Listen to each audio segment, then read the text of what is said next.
World War III isn't coming. Right. It's already here. You're just you're looking for the wrong kind of war. Wow. I mean, that's a heck of a way to start. But according to the sources we have on the desk today, that's the only rational conclusion. Right. But here's the catch, and this is a big one. If you're relying on your gut instinct to tell you if you're safe, you're already in danger. Because your gut instinct is a liar. That's what he says. That intuition you pride yourself on. That little feeling you get about people. Yeah, that's the fastest way to get killed or go broke. At least that's the word from the man we're profiling today. Yeah. A man who, and this is just wild, sat deep underground with the keys to nuclear missiles around his neck before he ever became a covert CIA intelligence officer. And this isn't just about, personal survival. It's about a fundamental prediction he's making that challenges every single assumption we have about the stability of the West. The claim, the United States is a sinking ship. A sinking ship. He calls it an adolescent country in the middle of a full-blown identity crisis. And his advice, the thing that's so controversial, is get out. Expatriate. Leave the U.S. by 2030, or you risk being caught in the crossfire of this new superpower parody. Which is just, it's a bombshell. And it forces you to ask, is this a patriot's analysis or is it a traitor's abandonment? That is the ultimate question. Is telling your countrymen to flee the ultimate form of patriotism, protecting your bloodline when the state can't? Or is it the ultimate betrayal? And here's another hook for you. Consider this. You are being manipulated right now as you listen to this. How so? The revelation we're going to unpack today is that manipulation and motivation, they're the exact same mechanic. The only difference is who benefits. That if you don't know the difference, then you are the asset being handled. You're the one being played. Today we are going deep, and I mean really, really deep into the mind of Andrew Bustamante, former CIA covert intelligence officer, former Air Force nuclear missile officer, and now the founder of Everyday Spy. We have a mountain of source material here. Transcripts from interviews he's done, specifically a massive one on the diary of a CEO, and we are going to tear it apart piece by piece. This isn't just a biography. This is a mission for us, too. Yeah. We need to debate the validity of Bustamante's entire worldview, because, frankly, it is deeply unsettling. It is. Is he a whistleblower, trying to save the masses by handing over the keys to the kingdom, giving you the tools of the elite? Or is this something darker? Like what? Like a deep state psychological operation. A psyop designed to methodically destabilize your faith in the West. Okay, so let's set the stage for this deep dive. I'm going to take the corner of the believer today. I'm looking at this material and I see a toolkit for survival. I see a guy saying, look, here's how the game is actually played. Stop being a pawn. And I'll take the skeptic. Because when a former CIA agent, and let's be real, is there ever such a thing as a former agent, starts telling the American population to flee their own country and that moral flexibility is a virtue, I think we have to ask why. Why are we hearing this message right now? Is he helping you or is he handling you? All right, let's get right into it then. The most explosive claim, the one we have to start with, is this timeline. Leave the USA before 2030. It's not just a theory either, he's doing it. He said he plans to move his own family out by 2027, 2030 at the latest. So this is personal for him. He's putting his money and his family where his mouth is. Exactly. And we need to parse his reasoning very carefully because it's not the usual doom and gloom prepper talk. He's not telling you to go buy gold and freeze-dried food and hide in a bunker. No, it's far more analytical. It's a specific geopolitical analysis. He views the U.S. not as the elder statesman of the world, which is how we, like to see ourselves, but as an adolescent country. Adolescent. That is such a specific word choice. It feels dismissive at first, but when you dig into his explanation, it starts to make an uncomfortable amount of sense. Oh, it's a very calculated term. Think about a teenager. They have immense energy. They're physically capable, maybe the strongest they'll ever be, but they are emotionally unstable. They're going through a massive identity crisis. Bustamante argues that's exactly what the U.S. is doing right now. An identity crisis. Yeah. Are we a democracy? Are we a partial democracy? Do we actually want equality? Or do we just say we do while we're rigging the game for a select few? He compares the entire nation to a teenager who's struggling to figure out who they are, lashing out, and making these incredibly impulsive emotional decisions. Which, let's be honest, you turn on the news for 5 minutes and that feels pretty accurate. The polarization, the infighting. Yeah. It does feel like a national mood swing. It really does. But the threat he identifies isn't just internal angst. That's only half the equation. The other half is external. It's the rise of China. It's the rise of China. And this is where the spy math, as you called it, comes in. He talks about parity. Can we define that for the listener? Because it's a critical concept. Parity is essentially equalization of power. In the world of international relations, stability usually comes from one big dog running the yard. Hegemony. Right. When the U.S. is the undisputed #1, he uses the analogy of Google in the search engine market, you don't really worry about the little guys. You let Bing and Yahoo exist because they aren't a threat. They're a rounding error. Exactly. But what happens when a competitor rises to meet you eye to eye? When Bing suddenly has the same market share as Google, or in this case, when China has the same economic and, crucially, military capability as the U.S. That's parity. And his argument is that parity is the most dangerous moment in history. It sounds so counterintuitive. You'd think two equals would have mutual respect, sort of Cold War détente. Quite the opposite. He says that when two superpowers reach economic and military parity, that's when the danger of a hot conflict is highest. Why? Because they become each other's primary target. They can't ignore each other anymore. They have to fight for the top spot. It's the classic Thucydides trap. The idea that when a rising power threatens a ruling power, war is almost inevitable. History shows us it's the most likely outcome. So he uses that Google versus Yahoo analogy again. When you're the clear leader, you ignore the competition. Where you're equals, the gloves come off. He says he doesn't want to live in the target zone. He wants to be in the audience. He wants to be watching from a cafe in Europe or a beach in Latin America, not on the stage where the shots are actually being fired. I mean, from a purely pragmatic standpoint, that makes sense. Protect yourself, protect your family. It's the ultimate act of self-preservation. But hold on. This is where I have to put my skeptic hat on and put it on tight. This is a man who was professionally trained in influence, in psychological operations, in shaping narratives. Okay. If you tell a population that their ship is sinking and that the enemy is rising to meet them, what does that do? It creates panic. It creates demoralization. It creates fear. It creates fear. Is he, in effect, telling Americans to surrender before the fight even starts? Run away! The Chinese are coming. I mean, isn't that a form of subversion in itself? Or is he just telling them to be smart? He makes this huge distinction between perspective and perception. I think this is the absolute core of his entire philosophy. Explain that. Perception is your emotional tie to the flag. It's your feeling that America is #1 because it's always been #1. It's patriotism, it's nostalgia, it's your gut. Okay, so emotion. Right. But perspective, that's looking at the objective data, the economic trends, the military spending, the social cohesion metrics. It's cold, hard, unemotional data. So he's saying ignore your feelings and look at the spreadsheet. Exactly. And if the data says the house is on fire, is it noble to stand in the living room waving a flag while you burn to death, or is it smart to get your family out? He says he's protecting his bloodline. That feels primal, a biological imperative, not a political one. But a spy's perspective is shaped by a career in the shadows. We have to constantly remember who we're listening to here. He explicitly talks about something he calls the gray zone. The gray zone. Yeah. He says he saw how the sausage is made. He saw the hypocrisy. He saw that the good guys do very bad things to achieve their goals. And he saw that the legal system doesn't apply to everyone equally. So his perspective is jaded. It's more than jaded. Yeah. Most of us live our lives in black and white, right and wrong, legal and illegal. Spies live in the gray. They have to. They break laws to enforce laws. They lie to find the truth. They befriend people with the sole intention of betraying them. So you're saying maybe he believes the system is broken precisely because his training broke his faith in it. I think that's a real possibility.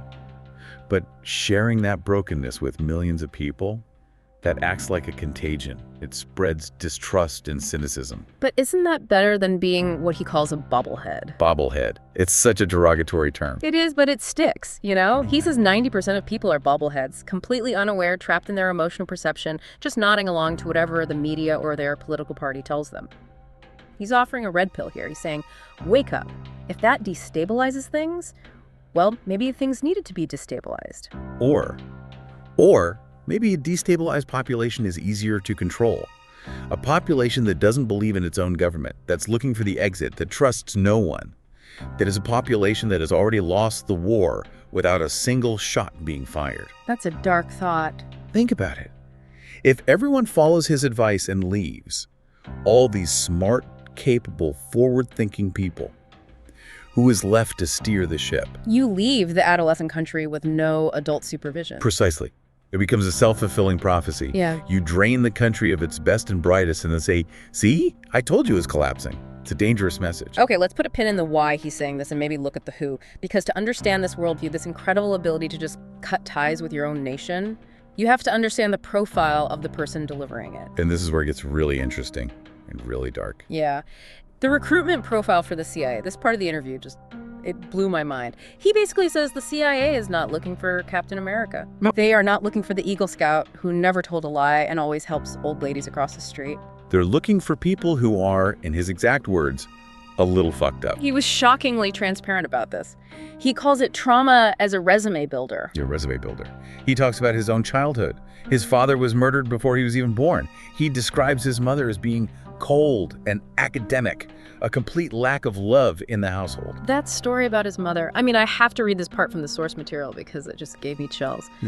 He goes to his mom as a kid looking for support and asks her, "Do you love me?" And she says, what does she say? She says, "Of course I love your dad more than I love you. You were born to me. I must love you. But it's a choice to love your dad, so I have to love him more." Oh my God, that is devastating. For a child to hear that, it fundamentally rewires your brain. It completely alters your understanding of human connection and love. Right. And he says that from that moment on, academic success was the only way to get any kind of validation. The goal was to become successful enough to leave the house, so his mom didn't have to pretend to be a nurturing parent anymore. So he was performing for love, or at least for approval. Constantly. And what does that create psychologically? It creates a very specific outcome. One, a high-functioning, almost desperate need for external validation. Two, a comfort with keeping secrets. He says because he couldn't trust the people in his own house, he learned that secrets were just normal, that lying was a survival mechanism. He learned to read the room, to manipulate his mother's mood, to be whatever he needed to be in that moment to survive. And then the CIA comes along and says, "Hey, we love that about you. That's not a bug, it's a feature." exactly, they actively recruit for that. He says they recruit people who are already good liars, people who already possess what he calls moral flexibility. They don't teach you to be a sociopath. They find people with sociopathic tendencies and they give them a framework, a mission, to use those tendencies for the state. Let's define that term, moral flexibility. It sounds like a very clean corporate euphemism for having no conscience whatsoever. He defines it as the ability to suspend traditional morality based on the situation. So lying is wrong in church on Sunday. But lying to a foreign asset to steal state secrets on a Monday Is not only right, it's your patriotic duty. It's situational ethics taken to the absolute extreme. The morality of an action is judged solely by whether it serves the mission. Okay, I can see the utility of that in espionage. I mean, you can't be James Bond if you're worried about hurting someone's feelings or telling a fib. There's not. But here's the rub. He's not just talking about spies anymore. He's teaching this to business people. He's teaching this to regular people in his courses. He says, and this is a quote, "If you want to manipulate people, I will teach you." And that right there is the slippery slope. That's the danger zone. If you adopt moral flexibility in your everyday life, in your business negotiations, in your marriage, do you have any integrity left? Or do you just become a sociopath in a suit? That's the question. He argues that if you can't motivate someone, you manipulate them. And it's fine, because you need the result. The mission is what matters. But isn't that just the harsh reality of the world? I mean, he's not saying go out and hurt people for fun. He's saying you need to understand the mechanics of influence. It's a fine line. Think about his background before the CIA. He was a nuclear missile officer, sitting 100 feet underground, waiting for the order to turn a key that would kill millions of people. He said he felt like a redundancy of a redundancy, utterly meaningless. So the CIA gave him meaning. It gave him meaning. It gave him a place where his brokenness, his trauma was actually a superpower. It was valued. But notice the pattern there. He went from a job where he was prepared to commit mass physical destruction, a nuclear launch, to a job where he was prepared to commit moral destruction, espionage. And now he's teaching those very same skills to the public. It suggests a worldview where results are all that matter. The mission justifies the end. The ends justify the means every single time. he calls it being the gray man, the person who can blend in anywhere, who has no ego attached to their identity, who is completely forgettable. The gray man concept is vital to understanding this. A spy isn't the loud, flashy guy at the bar. The spy is the person you don't even remember being there.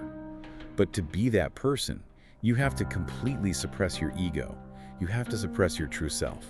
And Bustamante seems to be suggesting that to succeed in the modern world, or at least to survive it, we all need to become gray men. We all need to detach. Which brings us full circle back to the leave the U.S. advice. Yeah. It's incredibly easy to leave your country if you have no real attachment to it, if you just view geography as a station or a temporary base of operations. He did it himself. He cut off his friends when he joined the agency. He distanced himself from his family. And he says it was easy because he didn't feel loved anyway. So when he tells you to leave America, he's projecting his own incredible capacity for detachment onto you. He assumes you can just pack up and go because he can't. But for most people, leaving your home, your culture, your family, it's a profound trauma. For him, it's a Tuesday. It's a logistical problem to be solved. Okay, let's shift gears a bit. Whether we decide to leave the country or not, we still have to interact with other people every single day. And that means we're going to be lied to. Constantly. And this was one of the most practical, actionable sections of the deep dive. He completely destroys all the Hollywood myths about lie detection. I loved this part because we all think we know how to spot a liar, right? We've seen it in movies. Okay, he looked up and to the left. He's lying. Total garbage. Complete nonsense. Bustamante says that is absolutely bogus without establishing a baseline first. You have to know how someone looks when they tell the truth before you have any hope of judging how they look when they lie. And what about micro-expressions, the little facial twitches? He says, unless you are a supercomputer or Paul Ekman himself, you cannot reliably catch them and interpret them in real time. It's a fool's errand for most of us. So what actually works? He breaks down into unskilled versus skilled liars. And for you, the listener, this is absolutely crucial to understand. The unskilled liar is the one we usually encounter. This is where he talks about the hot seat effect. The hot seat. It's physiological. It's not just a feeling. Right. When an amateur lies, their brain is at war with itself. The logical brain, the prefrontal cortex, is trying to construct the fabrication. But the emotional brain, the limbic system, is screaming, "This is wrong. This is a threat. Danger." And that internal conflict creates a huge amount of nervous energy. So they fidget. They shift their weight in their chair. They touch their face, their neck. Their body language betrays their discomfort. But the number one biggest tell of an unskilled liar. They talk too much. Yes. He said they feel this overwhelming need to sell the lie. They over-explain. They bury you in unnecessary details. They think that more words equal more truth. Oh, I was late because first the car wouldn't start, and you won't believe it, the battery was dead, so I had to find jumper cables, and then my neighbor came over to help, but his dog ran out. Stop. Just stop. You're lying. Every extra word you add is just a new surface area for a mistake, another part of the story you have to remember. So if you're in a meeting and someone is just vomiting information and excuses at you, there is a very high probability of deception. A very high probability. Right.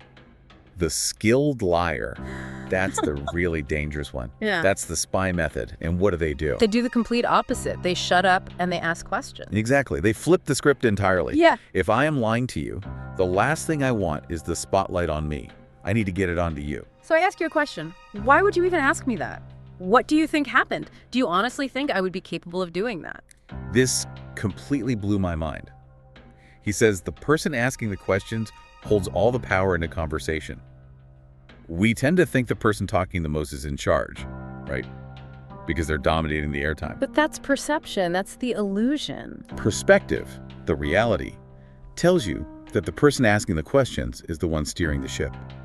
They are gathering intelligence from you while revealing absolutely nothing about themselves. It's an information asymmetry. I know what you're thinking because you're answering all my questions. You know nothing about what I'm thinking because I'm just asking them. So the takeaway for you listening right now is huge. If you were in a negotiation, a job interview, even a casual conversation, and you suddenly realize the other person is only asking questions and you are doing all the talking. You are being handled. You are being handled. You are being steered, and you are giving away information for free.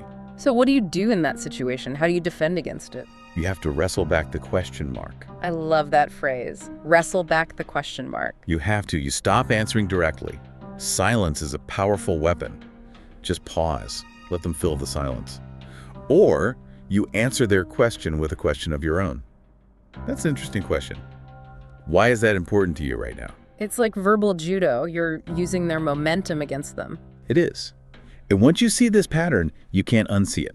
You'll watch politicians, CEOs, master salespeople. The really good ones almost never give you a straight answer. They pivot, they reframe, and they ask something back. They're using Spycraft whether they know it or not.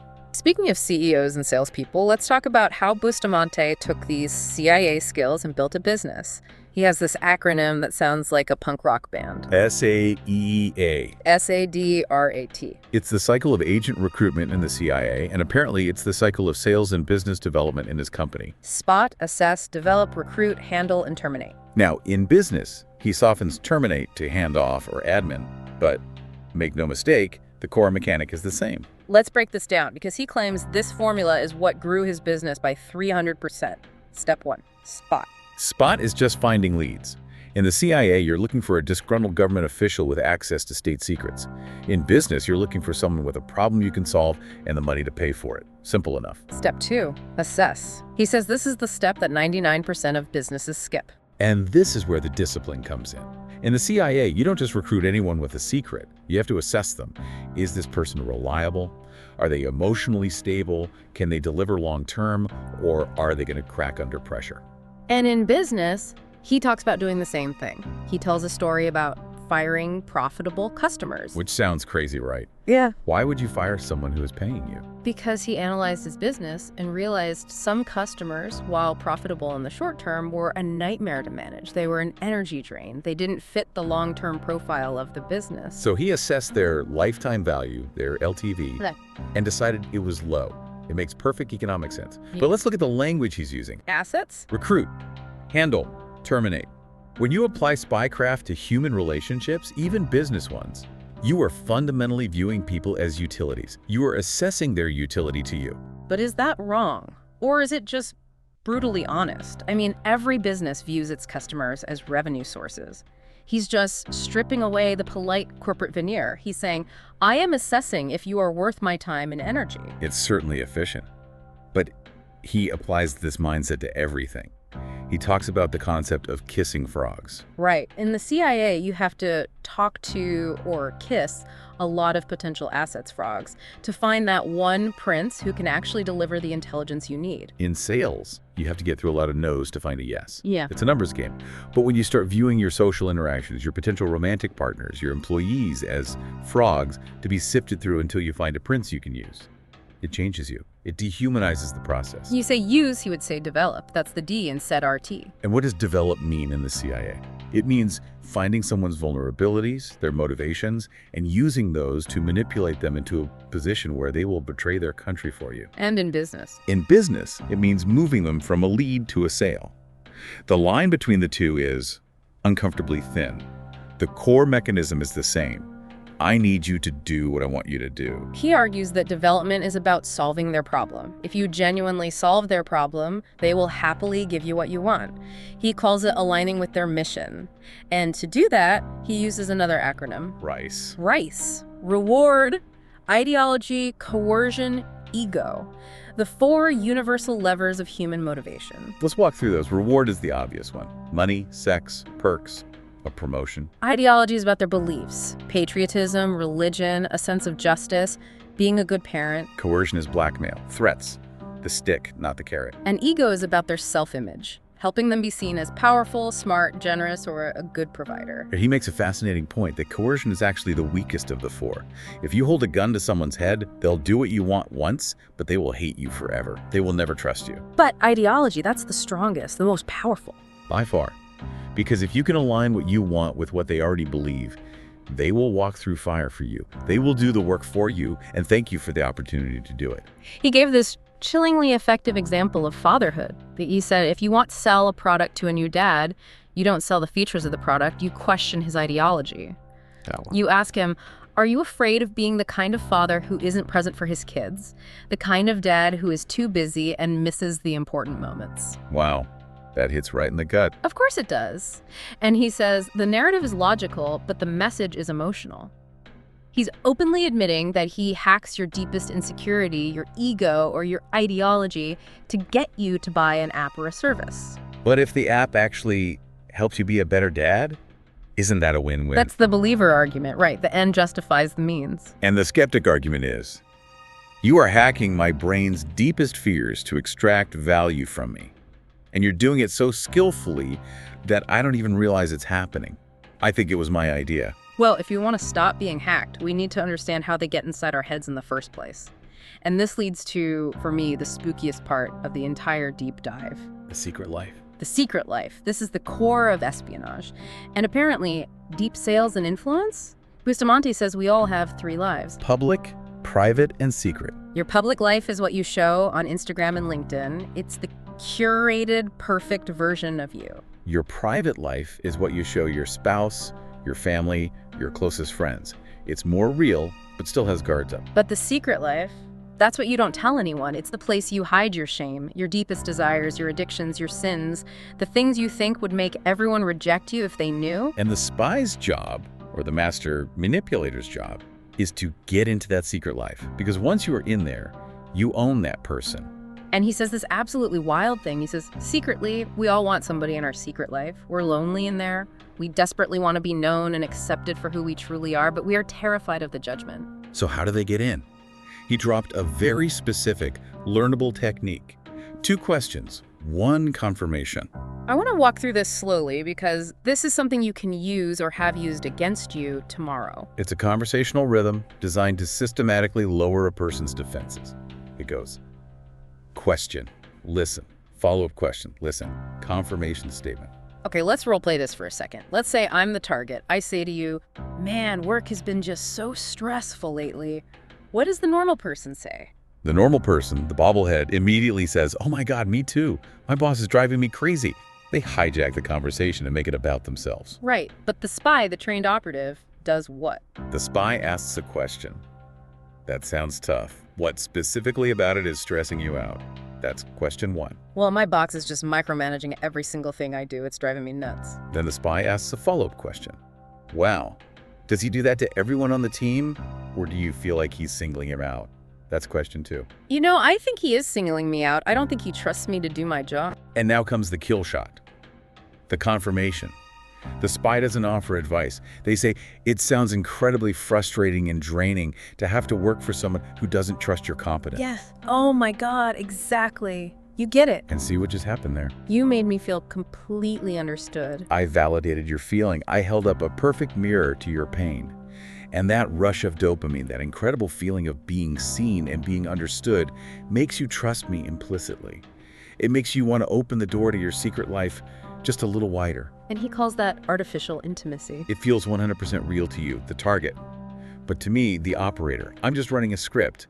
I might be thinking about what I'm going to have for dinner, but you think we're having a deep, soulful connection. That is terrifying, because we are biologically wired to trust people who listen to us like that. Which brings us to the defense, the counter-interrogation. How do you stop this from happening to you? Awareness is the first step. He says, if you meet someone new, and within 10 or 15 minutes you feel like they are your new best friend and you're telling them your deepest secrets, Run. Or at the very least, put your shields up.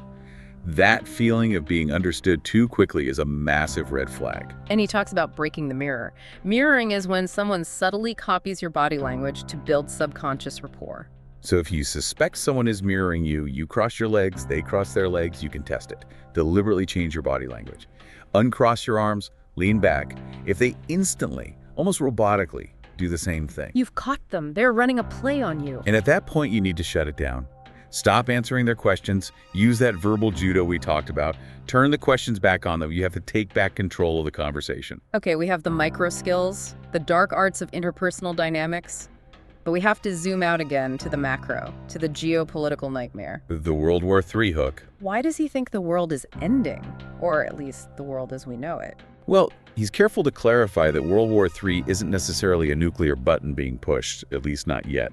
He defines it as a series of escalating proxy wars. Like Ukraine and Russia. Or Israel and Hamas. Yeah. Large nations, the US, China, Russia, funding and supplying smaller conflicts to bleed each other dry of resources and political capital without ever having to engage in direct conventional warfare. It's war by 1,000 cuts. Exactly.